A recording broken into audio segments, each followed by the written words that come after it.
Os pacientes, eles não entram num processo psicoterapêutico, ou seja, de mudar o sistema de pensamento, eles não entram num processo de mudança de sistema de pensamento com a meta de mudar o sistema de pensamento. E é esse o problema. As pessoas elas vão estudar um curso em milagres, mas elas não entram para estudar um curso em milagres com a meta de mudar o que elas pensam. E aí é que tá a merda, porque ele diz assim, ó, ao contrário, esses conceitos significam pouco para eles, ou não precisariam de ajuda. O objetivo dessas consciências, elas querem um estudo como um curso em milagres, uma coisa que atua, né, que ajuda a construir mudanças. Elas querem as mudanças, mas fazendo isso aqui, ó. Seu objetivo é serem capazes de manter os seus autoconceitos exatamente como são, mas sem o sofrimento que acarretam. O que que as consciências querem? Eu não quero o sofrimento que eu experimento. Eu não quero a angústia. Eu não quero a falta de paz. Eu não quero a escassez. Eu não quero a dor. Eu não quero a doença. As consciências ficam pensando assim: eu não quero nada disso, mas eu não quero mudar o que eu penso também. Como é que vai mudar? Como é que você vai parar de sentir o que você sente se você não quer mudar o seu autoconceito?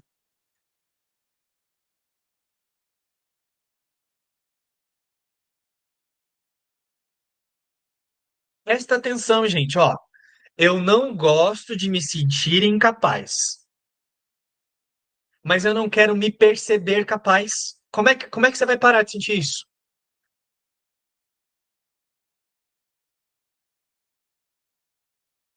Eu não gosto de me sentir errado. Aí eu fico fazendo de tudo para as pessoas não me acharem errado. O que que eu tô fazendo? Tô confirmando que eu sou errado.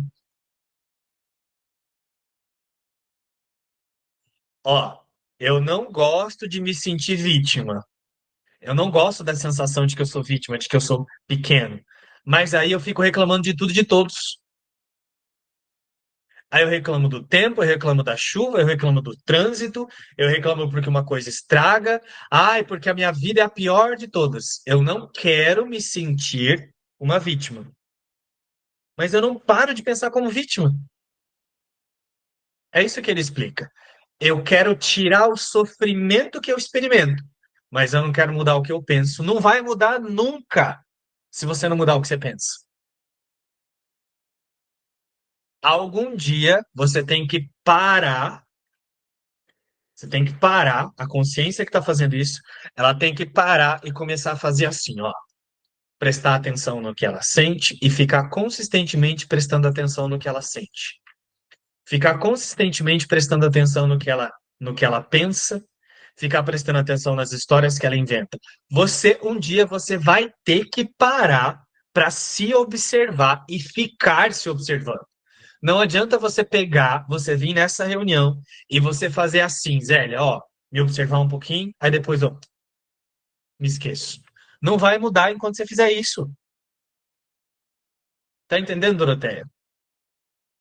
Nada vai mudar enquanto você não parar e começar a se ver. Porque o que tem que ser mudado é o seu sistema de pensamento. Só que enquanto você não para de atuar de dentro do seu sistema de pensamento, nada muda, porque você atua de dentro dele. Se você atua de dentro dele, você confirma ele o tempo todo, como é que você quer experimentar as coisas que você está pedindo? Um dia você tem que parar e começar a fazer assim, ó. Ficar olhando o tempo todo para o que você pensa e para o que você sente, sem negar nada, sem esconder nada e olhar e começar a olhar com bastante contentamento. Você tem que aprender a ficar feliz por se observar. Cada consciência tem que aprender a se tornar feliz porque começa a se observar. Começa a fazer assim, ó. Mas por que que eu penso isso? Mas por que que eu acho que eu tenho bloqueio? Mas por que que eu acho que o Márcio me desdenha? Por que que eu sinto que a voz do Márcio é forte? Por que que eu interpreto a fala do Márcio como estúpida? que eu sinto uma irritação com o Igor?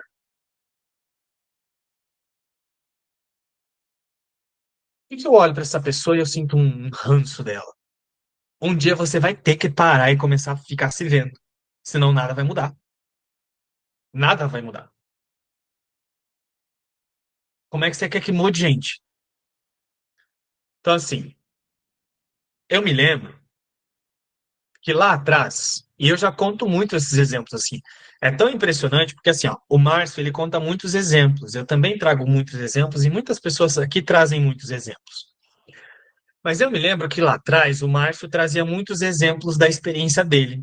E aí eu me lembro que eu usava muitas coisas para me atacar, para me comparar, para ficar numa sensação de que eu não conseguia. Mas teve um momento específico que eu percebi que eu tomei uma decisão de não me comparar mais, mas foi exatamente porque eu comecei a fazer isso aqui, ó. Eu comecei a ficar focando na minha sensação interna. Na época, como eu falo, eu comecei a usar muito o corpo para me observar. Eu comecei a observar as sensações do corpo, a sensação de tensão, enrijecimento, o meu rosto, a minha face, a mandíbula. Eu comecei a prestar, quando eu estava aprendendo a meditar, eu prestava muita atenção nisso. Mas eu logo percebi que eu não tinha opção. Ou eu ficava consistentemente voltado para a minha sensação interna, ou se eu não tivesse fazendo isso, voltado para a minha sensação interna, automaticamente eu estaria projetando para fora. Porque ou eu perdoo ou eu projeto. Então eu percebi que não dava para ficar oscilando entre as duas coisas. Eu observava algumas coisas, mas eu percebia também a tendência da minha mente de não ficar observando. Eu falei, olha só, tudo que a gente quer fazer é não olhar para o nosso sistema de pensamento mesmo. Então eu percebi isso assim, no começo, quando eu comecei a treinar e observar. E eu percebi a necessidade de ficar assim, ó, voltado para dentro. Por isso que eu conto que eu passei a ficar bem quieto assim na frente das minhas alunas e dos meus alunos. Comecei a prestar atenção até no bom dia que eu dava. Mas eu comecei a ver a necessidade de ficar assim, ó, prestando atenção na minha sensação interna. Aí o que começou a acontecer? Eu comecei a perceber, principalmente com o Márcio, os momentos onde eu começava a me atacar. Ele vinha, falava alguma coisa e eu flagrava exatamente o momento que eu escolhia ir para aquele lugar de ataque, onde eu começava a surtar, né? Que nem ele conta as experiências ali, que eu surtava. E eu surtava mesmo, né? E gritava e jogava as coisas e tudo mais. Mas eu comecei a flagrar o momento onde eu entrava naquilo. Eu falava, aqui, ó, é aqui. Olha, eu percebendo como se ele tivesse me diminuindo, como se ele tivesse me julgando. Mas ele não estava fazendo isso. Quem estava fazendo era eu. Eu tive que aprender a flagrar o momento onde eu ia para aquele lugar. E foi aí que eu percebi que eu não precisava ir mais. Foi aí que eu percebi que eu tinha decisão, que aquilo que eu decidia não era eu. Foi quando eu parei de me sentir errado, foi quando eu parei de me comparar, foi quando eu parei de me sentir vítima, né? Na verdade, assim, foi quando eu comecei a não me sentir mais do jeito que eu me sentia. Mas o que que eu fiz? Eu mudei. Mas como é que eu mudei? Eu comecei a treinar de observar. Aí eu comecei a treinar a observar também as coisas que eu queria falar por impulso. Exatamente como nesse exemplo que a gente citou ali com a Sumara. Por que que tem algumas coisas que a gente quer falar na frente de outras? Comecei a observar, olha só, eu quero falar isso aqui para me justificar. Antes de começar a falar alguma coisa, já estou me defendendo. Estão entendendo, gente? Cada um, cada consciência vai ter que aprender a fazer isso.